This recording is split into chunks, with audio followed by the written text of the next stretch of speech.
Menteri Keuangan, Menkeu, Sri Mulyani Indrawati menyatakan, anggaran pendapatan belanja negara, APBN, pada November 2024 mengalami defisit sebesar Rp401,8 triliun atau 1,81% dari Produk Domestik Bruto, PDB. Menurutnya, besaran defisit APBN pada November ini dinilai masih jauh lebih kecil dibandingkan dari yang ditetapkan undang-undang sebesar Rp522,8 triliun.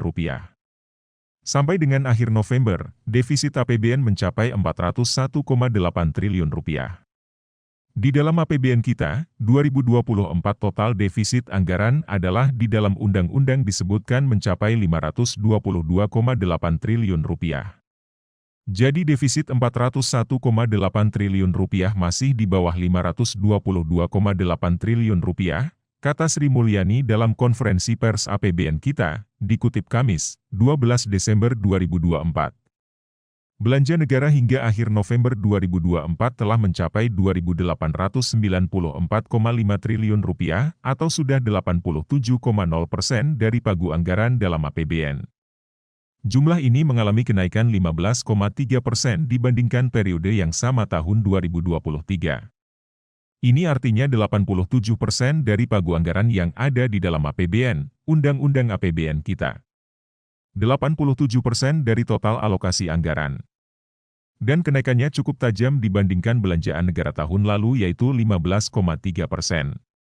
Ini yang menjadi kemudian nanti terlihat di dalam posturnya, papar dia, sedangkan untuk pendapatan negara pada akhir November ini mencapai Rp2.492,7 triliun atau 89% dari target tahun ini sesuai dengan Undang-Undang APBN.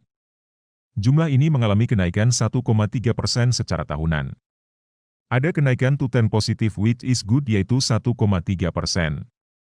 Kalau Anda masih ingat bahwa pendapatan negara kita mendapatkan tekanan yang luar biasa besar sampai dengan bahkan bulan Juli-Agustus, tutur Ani. Itu kalau kita lihat pendapatan negara terutama dari pajak dan bahkan biaya cukai itu semenjak tahun lalu. Itu tekanannya luar biasa. Sehingga untuk mendapatkan positive growth itu juga merupakan sesuatu yang turn around yang kita juga akan sangat harapkan akan terus terjaga momentumnya, sambungnya. Adapun untuk keseimbangan primer pada periode akhir November sudah mencapai Rp47,1 triliun. Sri Mulyani menegaskan bahwa pemerintah berusaha menjaga keseimbangan di tengah tekanan belanja yang besar. Meskipun kita postur totalnya defisit, keseimbangan primer kita masih surplus Rp47,1 triliun. Ini memang sesuatu yang tetap kita akan coba jaga meskipun cukup berat karena tekanan belanja cukup besar. Sementara pendapatan negara kita baru mau mulai pulih kembali, tegasnya. Terima kasih sudah nonton, jangan lupa like, subscribe, dan share ya!